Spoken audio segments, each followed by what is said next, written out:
정말 진정으로 알고 있는가? 어쩌면은 니고데모와 같이 알 수 있는 자리에 있었음에도 불구하고 잘 알지 못했던 것은 아닌가라는 그러한 것을 깨닫는 시간이 될 수 있기를 바랍니다. 여러분의 영혼을 시원케 하는 정바이블, 듣기만 해도 믿음이 성장하는 정바이블, 여러분의 구독과 좋아요, 알람 설정, 전달과 후원을 부탁드립니다. 감사합니다. 귀한 은혜의 시간이 되길 바라고 요한복음 3장을 보도록 하겠습니다. 요한복음 3장입니다. 요한복음 3장. 예수와 니고데모라고 하는 제 성경의 제목이 달려있는 그러한 구절인데요. 오늘은 15절까지의 말씀을 보도록 하겠습니다. 100번의 설교를 통해서요, 여러분, 예수만이 진정한 구원과 영생의 길이며 다른 길로는 절대 구원과 영생, 성화, 천국, 모든 것을 누릴 수 없다라고 하는 것을 증거하는 14번째 그런 설교의 시간입니다. 벌써 14번째 시간인데요. 이번 시간의 명제는요, 사실은요, 우리가 14번의 시간을 13번을 통해서 살펴본 것의 질문이 사실은 무엇이었냐면, 왜 오직 예수인가? 라는 것이었습니다. 그것에 대한 답으로서 오직 예수만이 유일한 길이라는 것을 증거하는 시간들을 가졌는데요. 그 질문을 직접적으로 던진 본문은 사실 존재하지 않았습니다. 그런데 오늘은요, 간접적이지 않은 어떠면은 가장 지금까지 우리가 바라본 것 중에서 가장 직접적으로 왜 오직 당신인가? 왜 오직 예수 당신인가? 라는 것에 대한 질문에 대한 답변을 직접 들을 수 있는 그런 귀한 시간이라고 생각을 합니다. 그래서 이 질문에 대한 것을 던지고 그 답변으로 바라보는 것이 바로 밤에 찾아온 니고데모와 예수님과의 대화 속에서 우리가 살펴볼 수 있는 우리의 기도, 우리의 소원의 응답이라고 할 수 있겠습니다. 그래서 오늘 요한복음 3장의 말씀을 살펴볼 텐데요. 니고데모와 주님과의 만남은 요한복음에만 등장하는 이야기입니다. 니고데모에게 있었던 가장 큰 명제 질문이 그거였을 겁니다. 왜 오직 당신인가? 왜 당신이어야만 하는가? 라는 그 질문에 대한 답변일 수도 있어요. 그렇기 때문에 오늘 요한복음에 등장하는 이 니고데모라는 사람을 이해해야 하는 것은요, 이 대화를 이해하는 데 굉장히 중요한 핵심이 됩니다. 3장 1절에 보면요, 이 니고데모에 대한 소개가 나오는데 이렇게 소개가 되어 있습니다. 그런데 바리새인 중에 니고데모라 하는 사람이 있으니 유대인의 지도자라라고 얘기를 합니다. 우리가 사실 헬라어에 대한 이야기나 원문에 대한 이야기를 많이 나누지는 못하지만요. 3장 1절에 그런데라고 소개가 되어 있는 이 접속사는 사실은 해석을 해서는 안 되는 접속사입니다. 그런데 당시만 하더라도 이 헬라어에 대한 것을 이해를 하지 못했기 때문에 이걸 접속사로 이해하고 그냥 이것을 해석해서 그런데라고 했는데, 여러분들께서 앞뒤 문맥을 읽어보시면은요, 이 접속사가 여기에 정말 필요한 접속사인가라는 것을 여러분 혼란스러워 하실 수도 있어요. 그래서 오늘은 이 접속사에 대한 것을 무시하고 이야기를 시작을 하자면은, 이 니고데모에 대한 소개가 무엇으로 되어 있느냐? 바리새인이라고 그를 이야기합니다. 그리고 그의 이름을 니고데모라고 소개를 했습니다. 여러분, 이름이 항상 나오는 것을 우리가 기본으로 생각할지 모르지만요, 사실 이름이 항상 등장하는 것은 아닙니다. 이름이 명시되어 있을 때는 그 이름의 의미가 있기 때문에 중요할 때가 많이 있고요. 이름이 여러 번 나올 때는 사실은 그 이름에 훨씬 더 중요한 의미, 신학적인 의미가 있기 때문에 여러 번 언급이 될 수 있다는 걸 여러분 기억하셔야 됩니다. 동시에 바로 이후에 이루어지는 4장의 사마리아 여인과 같은 경우는요, 굉장히 긴 대화인데도 불구하고 그녀에 대한 존재를 성경은 가려버리고 있습니다. 그래서 그녀의 이름은 우리가 영원히 알 수가 없습니다. 천국에 가기 전에는 아마 그녀의 이름을 알 수가 없을 거예요. 이처럼 짧은 문단인데도 불구하고 이름을 알 수 있는 사람이 있는가 하면은 긴데도 불구하고 이름을 알지 못하는 경우가 있습니다. 근데 오늘 이 니고데모의 이름은요, 여러분 간단히만 보시자면요, 여러 번 등장을 합니다. 굉장히 중요하다는 얘기예요. 단순히 중요한 것이 아니라 이 니고데모라는 이름이 3번의 질문에 문단 나눔으로 사용이 되기 때문에 형식적으로도 문법적으로도 이 니고데모라는 이름은 굉장히 중요합니다. 그러니까 요한은, 이 저자는요, 우리에게 니고데모라는 이름을 자꾸 상기시켜주고자 하는 의도가 있다는 거예요. 그래서 오늘 1절에서 니고데모라고 하는 사람으로 시작하는 것이 첫 번째 질문, 주님과의 대화의 첫 번째 이야기입니다. 4절에서 보면은 니고데모가 이르되라고 하는 문단을 보실 거예요. 그게 두 번째 질문이 시작되고 주님의 답변이 시작되는 곳입니다. 그리고 또 8절에 가서 보시면은 9절에 가서 보시면은 니고데모가 대답하여 이르되라고 하면서 15절까지 이루어지는 마지막 세 번째 질문, 세 번째 문단을 보실 수가 있습니다. 그 니고데모라는 이 이름은 단순히 이름의 의미로서만 중요한 것이 아니라 문법적으로도 문단을 나누는 데 있어서 중요한 의미를 가지고 있다는 거예요. 그럼 왜 이러한 나눔이 필요한 것인가라는 걸 살펴볼 필요가 있습니다. 그 이유는 무엇이냐면은 니고데모는요, 일단은요, 마태, 마가, 누가, 요한복음에서 그리스도와 구원에 관한 진지한 대화를 나누는 사람 중에서 가장 높은 지위에 있는 사람이라는 것을 성경은 명확히 하고자 한다는 것을 우리는 깨달아야 됩니다. 그러니까 어떠한 사람도 주님과 대화를 나누는 사람 중에요, 니고데모만큼, 어쩌면은 빌라도를 제외하고는요, 니고데모만큼 가장 높은 위치에서 직접적으로 구원에 관해 대화를 나누는 인물은 등장하지 않습니다. 심지어 빌라도가 주님께 마지막에 진리란 무엇이냐라고 물어봤을 때에도 주님이 대답은 하지 않으십니다. 그것에 대해서요. 왜냐? 나를 깨닫지 못한다면 네가 진리를 어떻게 알겠느냐라는 그러한 암시적인 의미가 거기에 담겨 있었을지도 모르겠어요. 그런데 여기에서는요, 주님께서 명확하게 대답을 해 주시는 데에도 불구하고 니고데모가 여러 번 깨닫지 못하는 것을 볼 수 있습니다. 이거 니고데모가 중요한 것은 이 사람이 바리새인이라는 것입니다. 근데 바리새인이 어떠한 사람들이냐? 바리새인이라는 뜻을 여러분들 아셔야 돼요. 바리새인은 separated ones라는 의미입니다. 다른 말로 하자면은 구별된 사람들이라는 의미에서 자기 자신들을 바리새인이라고 불렀습니다. 재밌죠? 나 자신이 구별된 사람이라, 이스라엘 민족이라는 사람들이 이미 하나님의 백성입니다. 내가 이스라엘 사람이라는 것은 하나님의 택정함을 입은 선택받은 백성이라는 의미와 자부심을 가지고 살아가고 있어요. 그런데 그 사람들 중에서도, 선택을 받은 사람들 중에서도, 택정함을 받은 사람들 중에서도 구별된 사람들을 스스로 자기 자신을 뭐라고 부르느냐? 바리새인이라는 직분을 얻었다라는 거예요. 자기가 되고 싶어서 되는 건 아닙니다. 바리새인이 되기 위해서는 굉장히 엄정한 과정을 통해서 이루어지는데, 그 중에 가장 중요하다고 생각하는 것이 무엇이냐? 율법의 해석과 수호에 달려 있습니다. 그 해석에 대한 부분을 만약에 사두개인들이 더욱더 가르치고 해석하는 것에 집중을 한다고 한다면은, 바리새인들은요, 자기 스스로가 왜 구별되었느냐? 내가 이 율법을 지키고 수호하는 사람이라는 의미를 더욱더 크게 가지고 있는 사람들이었습니다. 그 자부심이 굉장히 컸던 사람들이에요. 그러니까 율법을 우리보다 더욱더 잘 지키는 사람은 없다라는 거예요. 그러니까 주님께서 말씀을 하시기에 나중에 너희의 의로움이 여기에 이 바리새인들보다 낫지 아니하면 결단코 천국에 들어가지 못한다라고 얘기했습니다. 그 얘기를 들었을 때 사람들은 얼마나 놀랍게 그것을 여겼냐면요, 어떻게 우리가 이 바리새인들보다 더 나은 삶을 살아갈 수 있겠느냐라고 생각을 했을 거라는 거예요. 그거는 거의 불가능한 것처럼 여겨졌다라는 걸 여러분 인식을 하셔야 돼요. 주님과 바리새인들의 대화 속에서 살펴보고, 이 바리새인들과 나중에 제자들과의 마찰 속에서 우리가 이해를 할 때 곧장 줄곧 이해하고 있는 것은요, 주로 바리새인들이 마치 악한 사람들이고 잘못된 사람들이고 오류에 있는 사람들이고 율법적으로 부족한 사람들이라고 생각할 수 있습니다. 그러나 그렇지 않다는 겁니다.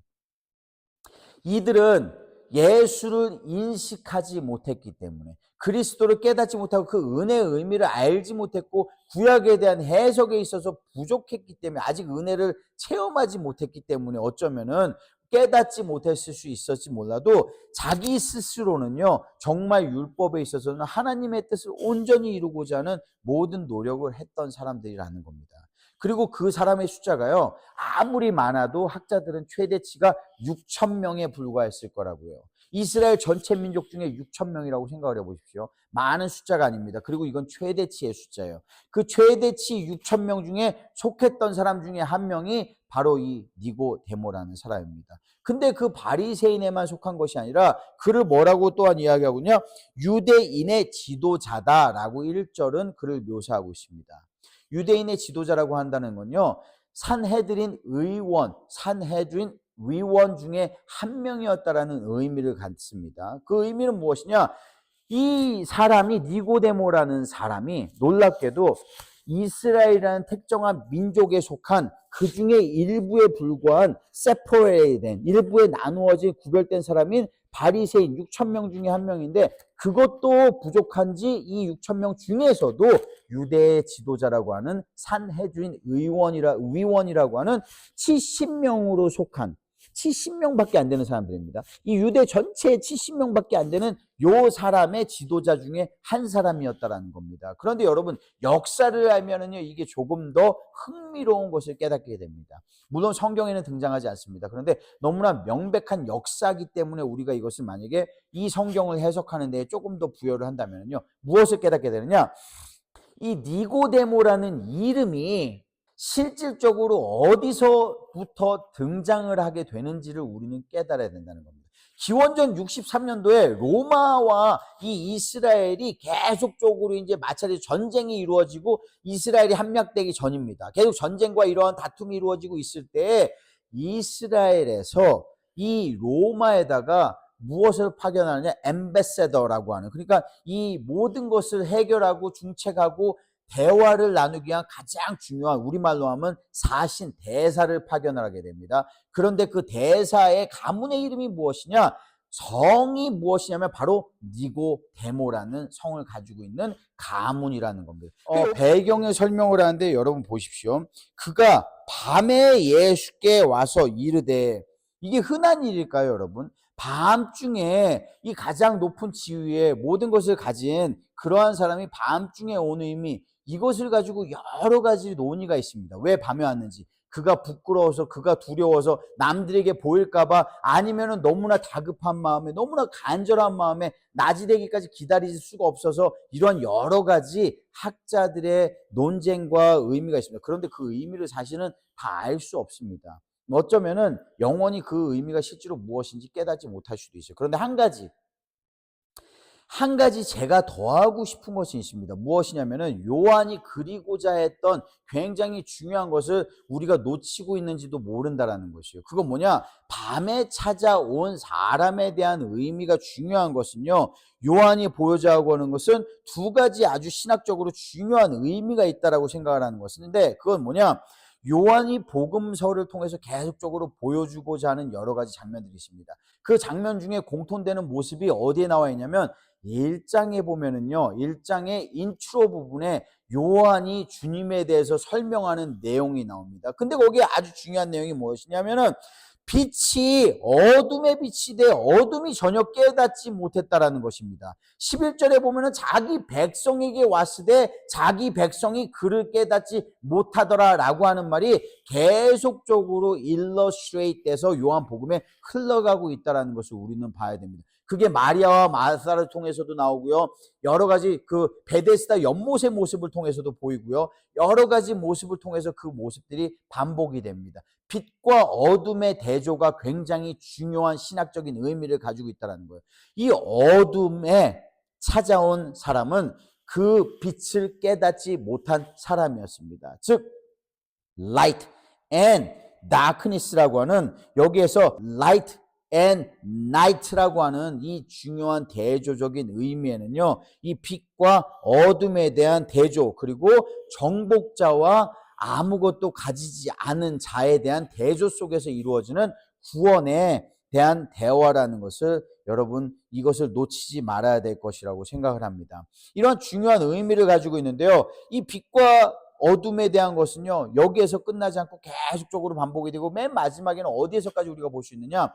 나사로, 죽음에서 부활하는 그 나사로에 대한 이야기에서까지 이 빛과 어둠에 대한 대조가 계속적으로 반복되는 것을 볼 수가 있습니다. 그래서 우리는요, 이 말씀을 보면서 이 말씀이 이러한 요한의 신학적인 명제 속에 존재하는 말씀이다라는 것을 염두하고 이 말씀 속으로 우리가 들어가기를 소원합니다. 그런데 이 말씀이 그럼 어디에서 끝나느냐라는 것을 우리 살펴봐야 되는데, 이 대화가 논쟁이 있는 것은요, 3장 16절 한번 보십시오. 모두가 다 알고 있는 황금절이라고 부르는 말씀이에요. 하나님이 세상을 이처럼 사랑하사 독생자를 주셨으니 이는 그를 믿는 자마다 멸망하지 않고 영생을 얻게 하려 함이라 라고 하는 말씀인데, 지금까지도 학자들이 계속 논쟁을 하고 있는 얘기는 무엇이냐? 이 말씀 3장 16절부터 시작되는 이 말씀이 과연 주님께서 니고데모에게 한 말씀인가? 아니면 주님이 하신 말씀인데 그거 요한이 듣고 각색을 해가지고 나중에 집어넣은 것인가? 아니면은 주님이 니고데모가 아닌 제자들에게 나중에 하신 말씀을 요한이 편집해서 집어넣은 것인가? 라는 것에 대한 논쟁이 여전히 있다는 겁니다. 근데 한 가지 명백한 것은 무엇이냐? 주님과 니고데모의 완벽한 대화로 보이는 본문은 15절에서 끝이 난다라는 겁니다. 그래서 그런 의미에서 본다라고 했을 때 우리는 오늘 본문의 말씀을 15절까지로 정의한 이유가 여기에 있는 겁니다. 그래서 15절까지 세 가지 질문 그리고 세 가지 답변에 대한 것을 우리가 살펴보도록 하겠습니다. 그럼 첫 번째 질문이 있는데요.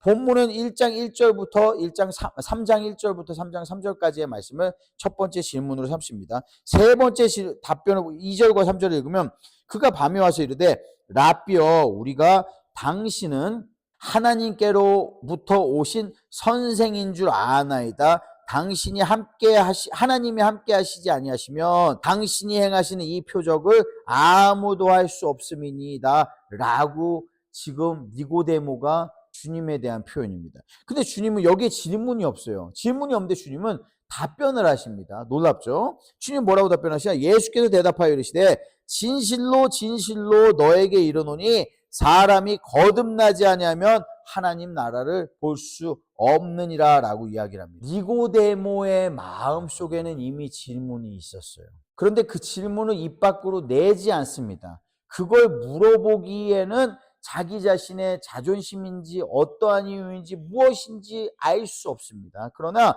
그걸 입 밖으로 내진 않아요. 그런데 주님은 그의 마음에 있는 질문을 아시고 그가 표면적으로 한 얘기는 다 무시하고 마음에 있는 질문에 대한 답변을 던지신다라는 겁니다. 이게 저와 주님과 저와 여러분이 깨달아야 될, 우리가 알아야 될 주님의 모습입니다. 주님이 우리의 모습을 다 아신다라는 근거가 이러한 말씀 속에 나오는 거예요. 그리고 요한만큼 주님이 모든 것을 다 알고 계시는 것을 명확하게 설명하는 복음서는 단 한 권도 없습니다.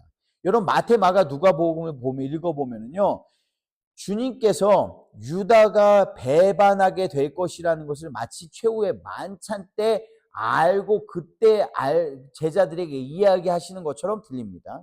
근데 요한복음을 읽어보면요, 무엇이라고 얘기하냐? 주님이 처음부터 누가 자기를 팔자인지 알고 계셨더라라고 하는 말씀이 요한복음에만 등장을 합니다.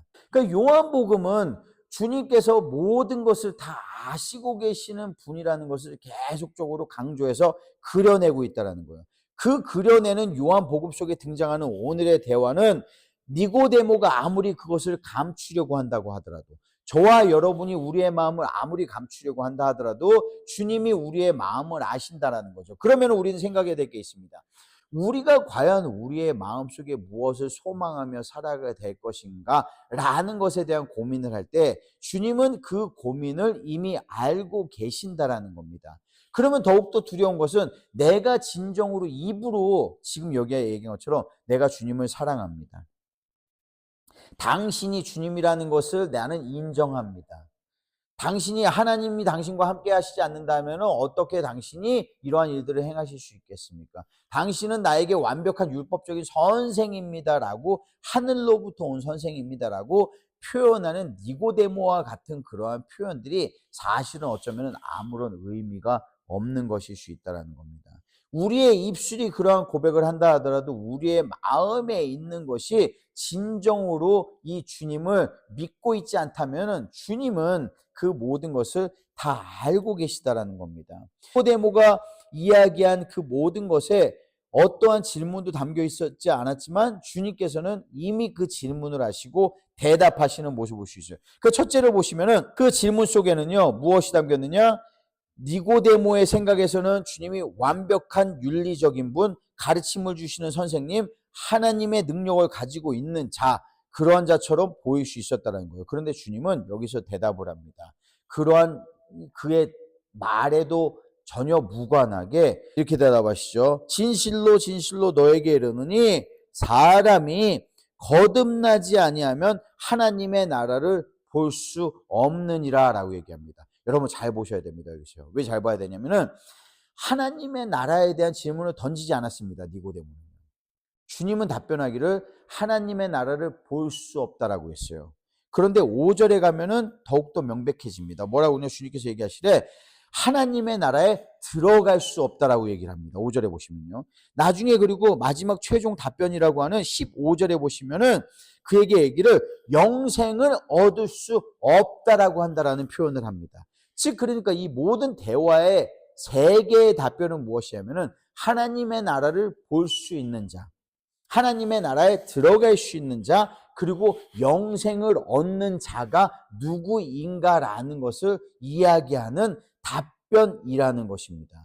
우리는 지금까지 오직 왜 예수만이 구원과 영생의 길인가를 증거하는 말씀들을 무리를 걷는 주님의 모습, 물을 포도주로 변하여 바꾸시는 주님의 모습, 그리고 병자를 치유하는 모습, 마귀를 쫓아내는 주님의 모습, 다양한 여러 면의 모습에서 봤지만은요, 진정으로 지금 하나님의 나라를 볼 수 있고 들어갈 수 있으며 영생을 얻는 길이 무엇인가에 대한 명백한 해답을 성경적으로 본문에서 명시하고 있는 본문이 바로 여기 오늘 위대한 본문 속에 존재한다는 것입니다. 여러분 이것을 생각한다면요, 첫 번째 답변인 하나님의 나라를 볼 수 있는 자, 사람이 거듭나지 아니하면 하나님의 나라를 볼 수 없다라고 얘기를 했습니다. 여기서 거듭나다라고 하는 이 단어는 사실 원어 본문에는요, 한 단어가 아닌 두 개의 단어로 쓰여져 있습니다. 거듭나다 한 단어로처럼 보이지만요, 영어로 했을 때는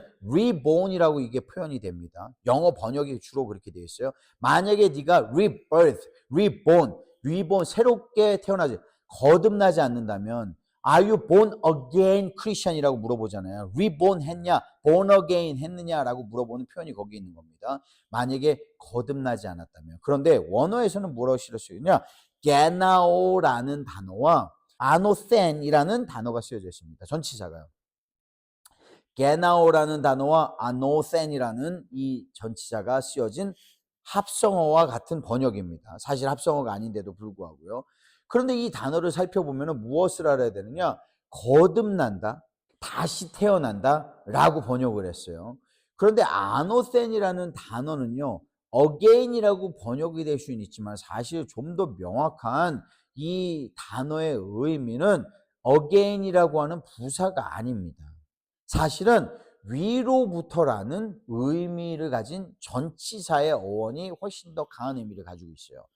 다른 말로 하자면은 내가 태어나는데 하나님의 나라를 보기 위해서는 나와 같이 하늘로부터 태어나지 않은 자는 하나님의 나라를 볼 수 없다라는 것이 주님의 답변이라는 겁니다. 다른 말로 하자면 그럼 우리는 어떻게 그것이 가능할까라고 생각할 수 있어요. 근데 가능해진 것은 예수가 이 땅에 오셨기 때문입니다. 육신으로는 이 땅에 육신을 입고 나서 마리아의 몸을 통해서 태어났지만은 영으로는 하늘로부터 태어나 성령으로 잉태된 예수 그리스도의 모습이 바로 이 모습이기 때문입니다. 나와 같지 아니한다면 너희가 나와 같이 육으로는 이 땅에서 태어났지만은 영으로 하늘로부터 성령을 입지 않았다면은 결단코 하나님의 나라를 볼 수 없다라고 이야기하는 것이에요. 그래서 거듭 태어난다라는 의미로 생각을 했을 때는 우리가 많이 무엇 생각하냐면은 우리가 다시 새롭게 되어지고 새롭게 태어나고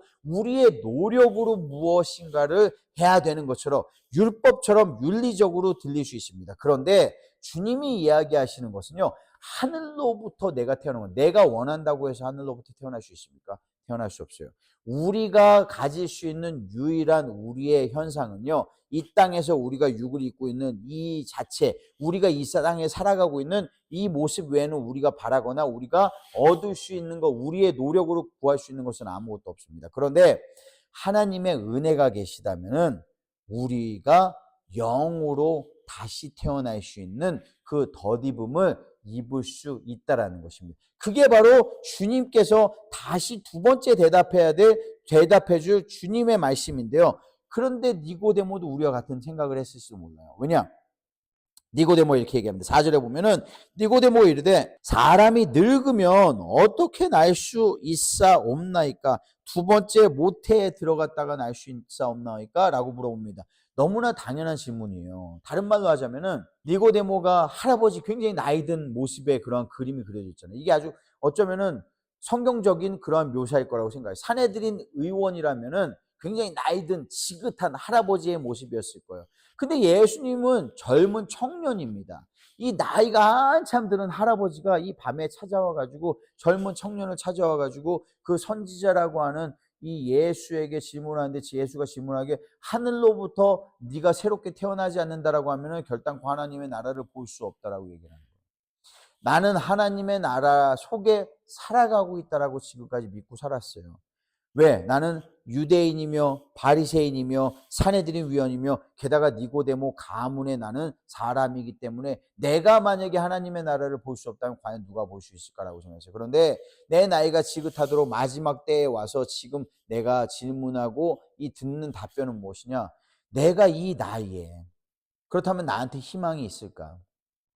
내가 이렇게 나이가 들었는데 이 나이에 어떻게 다시 나겠냐. 어머니의 배에 다시 들어갈 수도 있는 것도 아니고 그렇다고 이 니고데모 정도라면 어머니가 살아계시지도 않을 수도 있는데 그렇다면 내가 어떻게 거듭날 수 있겠는가? 어떻게 태어날 수 있겠는가라는 질문입니다. 그러자 5절에 주님께서 두 번째 질문에 대한 답변을 해 주십니다. 그 답변이 무엇이냐면 예수께서 대답하실 때 진실로 진실로 내가 너에게 이르노니 사람이 물과 성령으로 나지 아니하면 하나님 나라에 들어갈 수 없느니라 라고 하는 그 니고데모가 가지고 있었지만 질문하지 않은 것에 대한 답변을 더욱더 명확하게 해주시는 것을 볼 수가 있습니다. 사람이 물과 성령으로 거듭나지 아니하면 하늘로부터 태어난다는 것, 위로부터 태어난다는 의미가 무엇인지 깨닫지 못했는데 깨닫지 못했기 때문에 그러면 내가 다시 어머니의 태에 들어가서 나와야 됩니까? 라는 질문을 던졌던 거예요. 그런데 주님은 답변을 해주시기를 내가 이야기했던 하늘로부터 태어난다라는 의미는 그게 아니라 하늘로부터 오신 성령으로 거듭난다라는 것을 의미한다라고 설명한다는 거예요. 그런데 논란이 있습니다. 그 논란은 뭐냐? 물과 성령이라는 표현이 쓰여졌다는 거예요. 너무나 이미 많이 알려져 있고 많은 사람들이 이렇게 알려져 있고 설교도 이렇게 되었고 많은 학자들도 이것을 주장을 했기 때문에 이것을 바꾸는 것이 쉽지는 않을 수도 있어요. 그런데 실질적으로 여기에 물과 성령이라고 쓰여져 있는 것은요. 물 그리고 카이라고 하는 전치사가 접속사가 아닌 부사가 사용된 그리고 성령이라고 하는 것이 사용된 겁니다. 즉 다른 말로 하자면은 주님께서 하신 대답은요. 사람이 물과 성령으로 거듭나는 것을 의미하는 것이 아니라 물, 즉 성령으로 거듭나는 것을 말씀하시는 겁니다. 이 물에 대한 것은요, 여러분, 요한복음이 굉장히 중요합니다. 계속적으로 물이 나오는 것은요, 사마리아 여인과의 대화할 때도 영생하도록 생수없는 물에 대한 것입니다. 나중에도 보면 베데스다 연못에도 물이 동하는 것에 대해서 얘기합니다. 그리고 그가 치유를 받게 됩니다. 이 물이라는 걸 결국 7장에 가면은요, 명확하게 주님께서 설명을 하시기를 58절인가요? 7장에 가서 보면은 이 물에 대한 것을 명백하게 이야기해 주시되 7장이 38절이네요.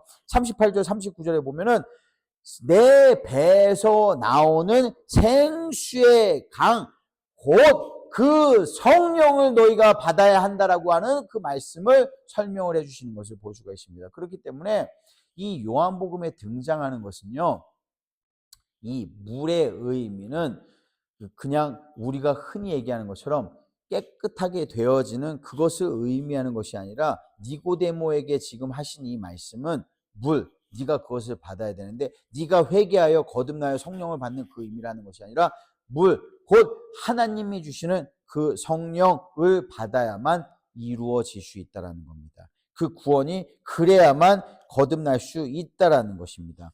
사랑하는 성도 여러분, 이런 것을 깨닫는다라면요, 내가 구약의 말씀을 다 알고 있는데에도 불구하고 머리로는 알았지만 실질적으로 이것이 가능하다라는 것을 한 번도 상상하지 않고 살아온 니고데모의 모습과 어쩌면 우리가 교회를 열심히 다니고 예배를 많이 드리고 하나님의 말씀이라고 부르는 이 성경을 그렇게 많이 읽었는데도 불구하고 여전히 우리의 노력으로 무엇인가 이루어질 수 있으며 하나님의 은혜의 의미가 무엇인지를 깨닫지 못할 수도 있다는 것을 오늘 우리는 다시 한번 생각해 볼 수 있습니다. 왜냐?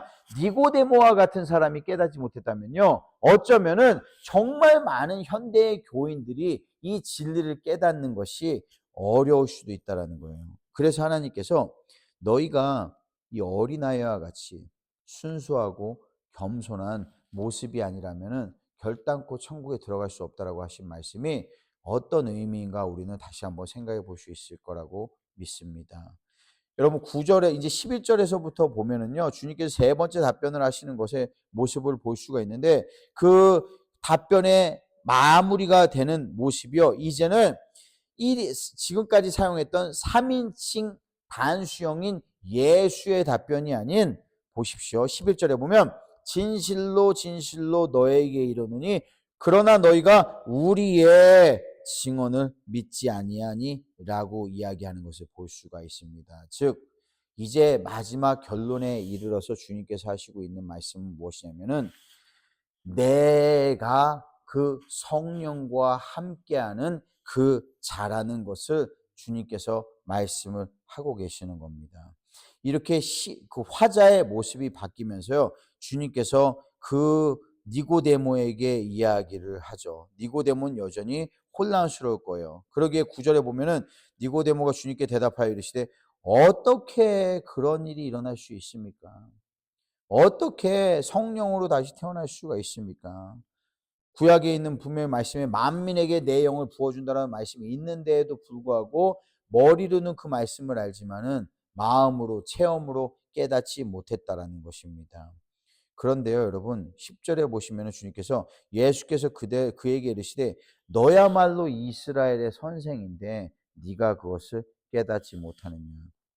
어쩌면 어떤 목사님이 얘기하신 것처럼요, 요즘 많은 목사님들도 실제로 주님이 어떠한 분인지 모른다라고 하소연하는 그러한 설교의 말씀을 들었습니다. 그런 것처럼 어쩌면은 이스라엘의 지도자라고 하는 니고데모가 깨닫지 못했다면은 그 많은 목회자들도 이러한 진리를 혼란스러워하고 깨닫지 못하는 것은 어쩌면 가능한 일이 아닌가라는 생각을 합니다. 여러분 오늘 결론의 말씀을 드리도록 하겠습니다. 14절에 보면은요, 주님께서 이렇게 얘기하시죠. 모세가 광야에서 뱀을 든 것 같이 인자도 들려야 하리니. 니고데모는 율법을 수호하는 사람입니다. 그에게 모세의 존재는요, 하나님과 같은 존재예요. 그에게 모세에 대한 언급을 한다는 것은 그가 지금까지 지켜오고 알고 있고 무엇보다 자부심을 가지고 있는 것에 대한 정확한, 어쩌면 가장 극렬한 도전일 수 있습니다. 나보다 과연 모세에 대해서 잘 알 수 있겠는가라고 할 수 있어요. 근데 그에게 주님께서 말씀을 하시기를 뭐라고 그러시냐, 모세가 광야에서 이 뱀, 노뱀 기억하시죠? 뱀을 든 것 같이 인자도 들려야 하리니, 이는 그를 믿는 자마다 이제 하나님의 나라를 보는 것으로 끝나는 것이 아니요, 그 안에 들어가는 추상적인 신학적인 의미가 아니요, 영생이라는 것을 얻게 하려 함이라 라고 하는 명확한 말씀을 이제 하시고 있다는 거예요. 우리를 통하지 않고서는 누구도 그 영생을 얻을 수 없는데, 그 우리가 누구냐? 나와 함께 하신 그 성령이라는 것입니다. 성령은 눈으로 볼 수 없으되 네가 나를 믿는다면은 나를 통해 그 성령을 믿는 것이요, 그 성령을 통해 하나님을 믿으며 그 하나님께서 너에게 성령을 부어줘 그 성령으로 말미암아 영생이라는 것을 얻을 수 있다는 거예요. 그런데 여러분 민수기 21장에 나오는 이 노뱀의 이야기를 여러분 생각해 보십시오. 노뱀의 이야기를 생각해 봤을 때 모세가 노뱀을 들었을 때 그 노뱀을 본 자들마다 치유를 받았습니다. 노뱀을 본 자들마다 죽음을 면했습니다. 그런데 성경의 어느 부분에서도요, 그 노뱀을 바라보는 사람들이 그 뱀을 바라보고, 아 그래 지금 창세기의 그 뱀의 모습을 상징하는 거고 그걸 통해 마음의 회개를 하고 뉘우침으로써 그래서 이들이 병의 치유를 받았다, 이러한 설명은 어디에도 없습니다. 그런데 우리는 설교를 통해 그러한 말씀들을 굉장히 많이 자주 들어서 그렇다라고 생각을 합니다. 근데 그렇지 않아요. 중요한 것은 뱀을 바라본 자들마다 다 살았습니다. 거기에 믿음이나 회개나 이러한 내용은 전혀 담겨 있지 않아요. 뱀을 본 자들마다 살았어요. 그게 중요한 의미는 무엇이냐? 바로 예수 그리스도께서 십자가에 달리는 모형의 모습을 그려냈기 때문입니다. 그런데 왜 뱀인가? 왜 뱀이냐? 저주를 받은 가장 큰 저주의 대상이 바로 사탄인 것을 우리는 기억을 합니다. 십자가에 달린 자마다 저주를 받는 자입니다. 주님께서 십자가에 달리신 것은요, 우리가 치료해야 되는 그 너무나도 깊고 크고 그 광대한 그 누구도 치룰 수 없는 그 죄값을 치루시기 위해 우리를 대신하여 저주를 받으신 것이라는 것을 이제 우리는 이 말씀을 통해서 깨닫게 된다는 것이에요. 그런데 이 말을 들었던 니고데모가 과연 이것을 깨달았을까요? 아니요, 깨닫지 못했을 거예요. 깨닫지 못했기 때문에 여러분 생각해 보면 19장 39절에 보면은요, 나중에 니고데모가 모략과 향유를 그 죽은 지금 십자가에서 내린 아리마대를 통해서 장사 지내는 그 예수님께 보내는 것을 볼 수 있습니다. 예수님이 죽으셨다라고 믿기 때문에 모략과 향유를 니고데모가 굉장히 비싼 것을 그렇게 보내는 것을 볼 수 있어요. 즉 어쩌면 니고데모는 이 당시는 이 뜻을 깨닫지 못했고 죽었을 때도 이 뜻을 깨닫지 못했을 수 있습니다. 그런데 한 가지 우리가 깨달아야 될 것이 그 무엇이냐? 성경은요 뭐라 하겠냐? 모세가 광야에서 뱀을 든 것 같이 인자도 들려야 하리니라고 이야기를 했습니다. 즉 무엇이냐? 모세가 광야에서 뱀을 든 것 같이 우리가 생각하기에는 십자가에서 멈추는 것이 진짜 주님께서 하신 눈에 보이는 역사 속의 장면이라고 생각을 하지만요. 주님께서 이야기하고자 하는 것은 들린다라는 것은요. 십자가에 달리는 것만을 얘기하는 것이 아니라 주님이 우리에게 영생을 주실 수 있는 이유는 무엇이냐? 두 번째 주님께서 들리신 것 때문에 그렇습니다. 모세가 놋뱀을 달아서 들은 것과 같이 하나님 아버지께서 이 예수를 죽음에서 무덤에서 들어 십자가를 통해 무덤에서 들어 하늘로 승천하여 올리신 것을 이야기하는 것입니다. 그 예수까지 우리가 믿을 수 있어야 우리는 구원과 영생을 얻을 수가 있는 겁니다. 우리가 만약에 우리의 죄만 다 사해지고 우리의 회개만 해서 주님께서 죽으신 것까지만 믿는다면, 그리고 거기에 우리의 죄싹 때문에 십자가에 달리시고 죽으신 것까지만 믿는다고 한다면 어쩌면은 우리는 우리의 죄 사함을 받을 수 있을지는 몰라요. 그래서 21장 민수기에 나와 있는 민수기 21장에 나와 있는 그 백성들과 같이 죽음을 당장은 면하게 될 수 있을지는 모릅니다. 그런데 우리가 만약에 하나님의 손으로 모세와 같이 하나님의 손으로 들리워 이 하늘로 올라가신 지금 하나님 보좌 우편에 계신 이 예수 그리스도를 믿지 않는다면은 우리는 하나님으로부터 용서는 받을지언정 영원한 영생은 얻을 수 없습니다. 여러분, 우리가 얻어야 되는 영생은요, 죽음과 부활을 다 믿는 영생입니다. 이것을 다 알고 깨닫고 그것을 따르는 것입니다. 오늘 이 말씀을 우리가 깨닫는다면요, 정말 진정으로 주님 외에 과연 누가 이것을 성취할 수 있으며 주님 외에 과연 우리가 어떠한 방법으로 구원과 영생이라는 것을 얻을 수 있을까라는 질문조차 던지기 어렵다라는 것을 여러분 깨닫게 되실 줄 믿습니다. 여러분 눈을 감으시기 바랍니다. 이 시간에요 우리가요 오늘 이 말씀을 생각을 하면서요 우리의 마음속에 있는 많은 질문들이 있을 수 있어요. 그 질문들이 있지만은 이제 우리에게 주신 영생이 우리의 노력이 아닌 우리의 능력이 아닌 하나님이 우리에게 주신 진짜 귀한 은혜라는 것을 다시 한번 깨닫는다면은 우리가 가지고 있는 이 영생의 삶으로 시작된 이 영생의 삶으로 우리는 무엇을 하며 살아가야 될지를 고민해야 될 필요가 있습니다. 여러분의 영혼을 시원케 하는 정바이블, 듣기만 해도 믿음이 성장하는 정바이블, 여러분의 구독과 좋아요, 알람 설정, 전달과 후원을 부탁드립니다. 감사합니다.